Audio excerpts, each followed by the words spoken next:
Class 10 তোমাদের একটা chapter একক হচ্ছে আলো, উপএকক হচ্ছে গোলীয় দর্পণ।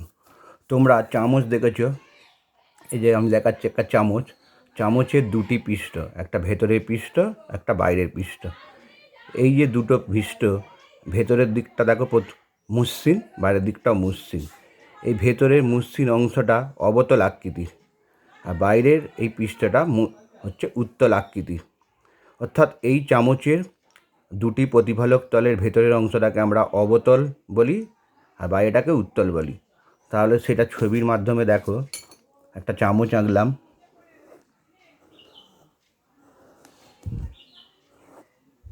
এই হচ্ছে একটা চামচ, এটা হচ্ছে অবতল আর এটা হচ্ছে উত্তল। উত্তলকে আমরা বলি কনভেক্স, আর অবতলকে আমরা বলি কনসেভ। তাহলে বোঝা যাচ্ছে চামচের ভিতরের এই প্রতিফলক তলটা অবতল আকৃতির হয়, অর্থাৎ একটা বক্রতল। সেই অবতল আকৃতির হয়, এটাকে আমরা কনসেভ মিরর বলি বা অবতল দর্পণ। আর বাইরের পৃষ্ঠটা উত্তল হয়, একে আমরা কনভেক্স মিরর বলি বা উত্তল দর্পণ। এই দর্পণ দুটো ঠিক একটা গোলীয় দর্পণের মতো দেখতে। কীরকম? যদি এই পৃষ্ঠ ভেতরের তল আর বাইরের তল যদি আমরা একটা বক্ষতল কল্পনা করি, তাহলে সেই বক্ষতলটা হবে একটা বৃত্তের মতো। এই বৃত্তের দেখো দুটি অংশ, একটা হচ্ছে ভেতরের দিক, একটা হচ্ছে বাইরের দিক। যদি এই ভেতরের দিকটা কল্পনা করি, তাহলে ভেতরের দিকটা যদি অমসৃণ হয় আর বাইরের দিকটা যদি মসৃণ হয়, তাহলে সেটাকে আমরা বলি উত্তল। দেখো আমি চিহ্নিত করে দেখাচ্ছি, এটা অমসৃণ, তাহলে এইটা হচ্ছে উত্তল প্রকৃতির বা উত্তল দর্পণ। এটাকে আমরা যদি আলাদা করে আঁকি, তাহলে এইভাবে দেখতে পাবো।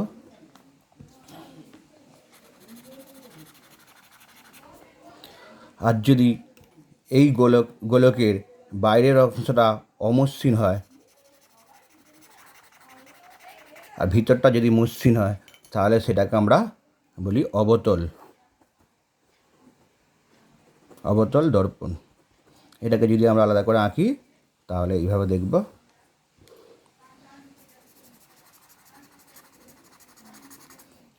তাহলে আমরা দর্পণ সম্পর্কে কী বুঝলাম?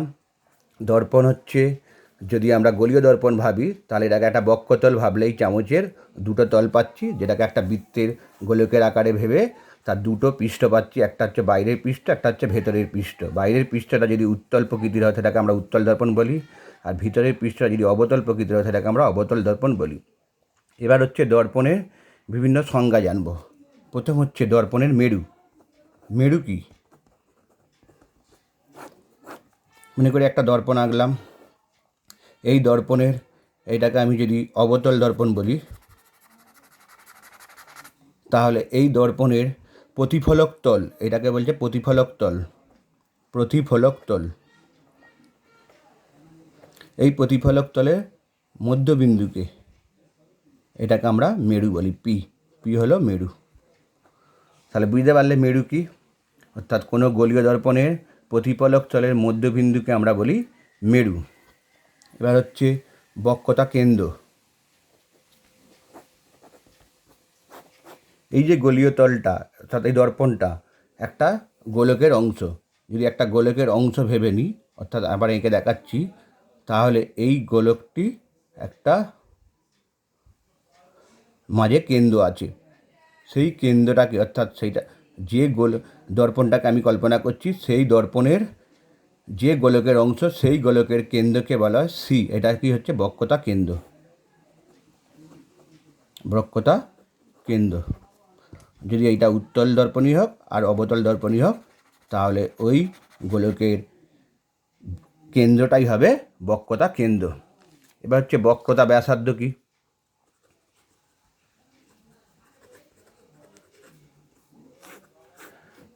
এই যে গোলীয় দর্পণটি যে বৃত্তের অংশ, সেই বৃত্তের ব্যাসার্ধটা, অর্থাৎ সি আর পি, এই যে ব্যাসার্ধটা সিপি, এটাই হলো বক্রতা ব্যাসার্ধ।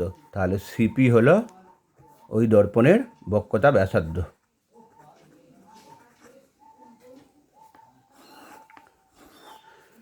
এবার আমরা জানব উন্মেষ কি। উন্মেষ, দর্পণের উন্মেষ। উন্মেষটা দেখো, এই যে প্রতিফলক তলটা, এই প্রতিফলক তলটা বক্রতা কেন্দ্রে যে কোণ উৎপন্ন করবে। এটা যদি প্রতিফলক তল হয় তাহলে বক্রতা কেন্দ্রে যে কোণ উৎপন্ন করবে সেটাকে আমরা বলি উন্মেষ। ঠিক আছে, তাহলে উন্মেষ যত ছোট হবে সেই দর্পণের বক্রতা কেন্দ্রে উৎপন্ন কোণটাও তত ছোট হবে। এটাকে আমরা উন্মেষ বলি। ঠিক আছে, এবার হচ্ছে দর্পণের ফোকাস ও ফোকাস দৈর্ঘ্য। ও ফোকাস দৈর্ঘ্য বলতে কী বোঝো, এগুলো চিত্রসহ তোমাদের সংজ্ঞা পড়বে। ফোকাস কি, মনে করো একটা অবতল দর্পণ এঁকেছি আর একটা উত্তল দর্পণ এঁকেছি। এটা হচ্ছে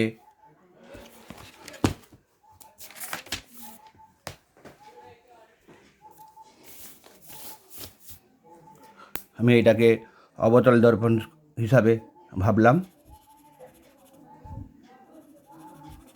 আর এটাকে আমরা উত্তল দর্পণ হিসাবে ভাবলাম। তাহলে উত্তল দর্পণের এই যে অংশটা আর অবতল দর্পণের যে এই যে অক্ষটা, মেরু থেকে এটা বক্রতা কেন্দ্র, এটা মেরু। এই যে বক্রতা কেন্দ্র ও মেরুগামী, মেরু ও বক্রতা কেন্দ্রগামী রেখাটাকে বলা হয় প্রধান অক্ষ। এখানেও একটা প্রধান অক্ষ আছে, এটা হচ্ছে বক্রতা কেন্দ্র, এটা মেরু। তাহলে অবতল দর্পণের বা উত্তল দর্পণের ক্ষেত্রে যদি একগুচ্ছ সমান্তরাল রশ্মি পাঠানো হয়, এখানেও পাঠাচ্ছি উত্তল দর্পণের ক্ষেত্রে একগুচ্ছ সমান্তরাল রশ্মি, তাহলে ওরা প্রধান অক্ষের ওপর যে বিন্দুতে মিলিত হবে, প্রধান অক্ষের ওপর যে বিন্দুতে মিলিত হবে সেটাকে বলছি ফোকাস। তাহলে এফ হলো ফোকাস। আর উত্তল দর্পণের ক্ষেত্রে প্রধান অক্ষের যে সমান্তরাল রশ্মিগুলো আসছে সেইটা দর্পণের ওপর, প্রধান অক্ষের ওপর কোনো একটা বিন্দুতে মিলিত হচ্ছে, অর্থাৎ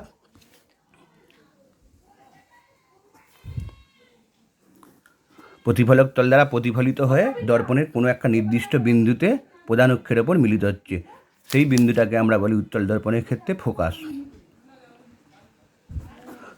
ঠিক আছে, এবার ফোকাস দৈর্ঘ্য কী। এই ফোকাস থেকে মেরু পর্যন্ত দূরত্ব অর্থাৎ পিএফ হলো ফোকাস দূরত্ব। তাহলে এখানেও হচ্ছে পিএফ হলো উত্তল দর্পণের ক্ষেত্রে ফোকাস দূরত্ব।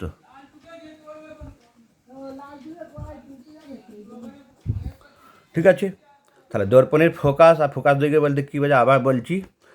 অবতল দর্পণের বা উত্তল দর্পণের ক্ষেত্রে প্রধান অক্ষের সমান্তরাল রশ্মিগুচ্ছ দর্পণের প্রতিফলক তল দ্বারা প্রতিফলিত হয়ে প্রধান অক্ষের ওপর যে বিন্দুতে অর্থাৎ এফ বিন্দুতে মিলিত হচ্ছে সেটাকে আমরা বলছি ফোকাস।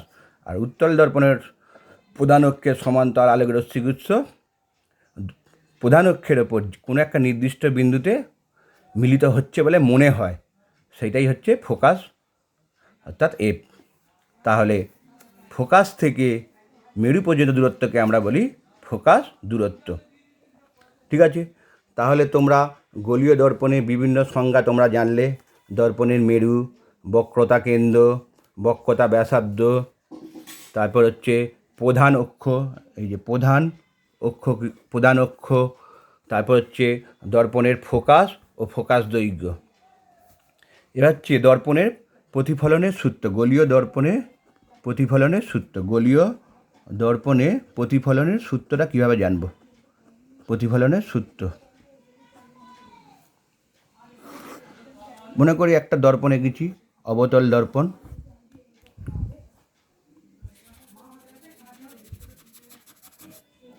তাহলে সেই অবতল দর্পণের এইটা হচ্ছে বক্রতা কেন্দ্র আর এইটা হচ্ছে ফোকাস। তাহলে প্রধান অক্ষের সমান্তরাল রশ্মি দর্পণের ওপর আপতিত হলে আমরা জানি ফোকাস দিয়ে চলে যায়, ফোকাস দিয়ে বেরিয়ে যায়। আর একটা বক্রতা ব্যাসার্ধ, যেটা হচ্ছে আলোক কেন্দ্র অর্থাৎ বক্রতা কেন্দ্র থেকে এই প্রতিফলক তলের মধ্যে, যেটাকে আমরা ব্যাসার্ধ বলি, ওই গোলীয় তলের একটা ব্যাসার্ধ, এটা গোলীয় তল যদি ভাবি তাহলে সেই ব্যাসার্ধটা হচ্ছে অভিলম্ব, এটাকে আমরা বলি অভিলম্ব। তাহলে এটা আপতিত রশ্মি, এটা হচ্ছে প্রতিফলিত রশ্মি। তাহলে দর্পণে প্রতিফলনের সূত্র হচ্ছে এক, আপতিত রশ্মি ও প্রতিফলিত রশ্মি এবং আপতন বিন্দুতে অঙ্কিত অবিলম্ব একই তলে থাকবে, তলটা একই হবে। তাহলে 1 নম্বর সূত্র হচ্ছে আপতিত রশ্মি ও প্রতিফলিত রশ্মি এবং আপতন বিন্দুতে অঙ্কিত অবিলম্ব একই তলে থাকবে। আর 2 নম্বর সূত্র হচ্ছে, এটাকে বলি আমরা আপতন কোণ, অবিলম্বের সঙ্গে যে আপতিত রশ্মিটা কোণ করে সেটা আই, আপতন কোণ আই সমান, আর প্রতিফলিত রশ্মি অবিলম্বের সঙ্গে যে কোণ করে এই কোণটা, এটাকে আমরা বলি আর প্রতিফলন কোণ। এই আপতন কোণ সমান প্রতিফলন কোণ হবে। এটা হচ্ছে গোলীয় দর্পণে প্রতিফলনের সূত্র।